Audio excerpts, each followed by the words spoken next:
আপু আজকে আমার গায়ে হলুদ আর কেকটি কিন্তু আজকেই লাগবে। হঠাৎ করে আমার বিয়ে ঠিক হয়েছে, ওই জন্য আপনাকে কালকে রাতে জানাতে পারিনি। হ্যালো এভরিওয়ান, আসসালামু আলাইকুম। কেমন আছেন সবাই? Welcome to my new cake decoration video. হঠাৎ করে সকালবেলা একজন ভাইয়া আমাকে নক দিয়ে বলতেছে যে আপু আমার একটা কেক লাগবে, তারপরেও আজকেই লাগবে।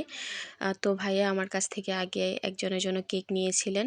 সেটি ভাইয়া তখন বাহিরে ছিল, তখন অর্ডার করেছিল। তো হঠাৎ করে ভাইয়া আমাকে আজকে সকালে নক দিয়ে বলতেছেন যে আপু আজকে আমার একটা গায়ে হলুদের কেক লাগবে, আর কালকে আমার বিয়ে ঠিক হয়েছে হুটহাট করেই, সেহেতু আপনাকে কালকেই জানাতে পারিনি।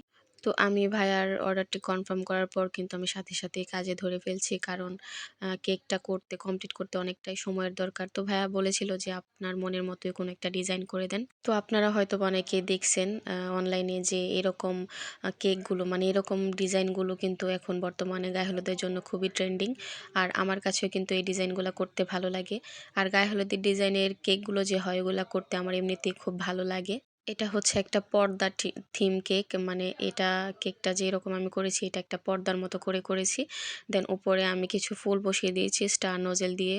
তারপর আমি ফুলগুলো করার পর কিন্তু আমি একটা ছোট প্যালেট নাইফ দিয়ে আমি কিছু সংখ্যক পাতা করে দিয়েছি, যেন কেকটি দেখতে কিন্তু ওই জন্য আরও অনেকটা বেশি ভালো লাগতেছিল। আর সামনাসামনি কিন্তু এই ডিজাইনটা অনেক বেশি সুন্দর হয়েছিল, আমার কাছে মনে হয়েছে ক্যামেরার থেকে বেশি সামনাসামনি অনেক ভালো লাগতেছিল। তো আপনাদের কার কাছে আজকের আমার এই কেকের ডিজাইনটা কেমন লেগেছে অবশ্যই কিন্তু কমেন্ট করে জানাবেন। আর এইরকম সুন্দর সুন্দর কেক পেতে হলে আমাকে ইনবক্স করেন। ধন্যবাদ।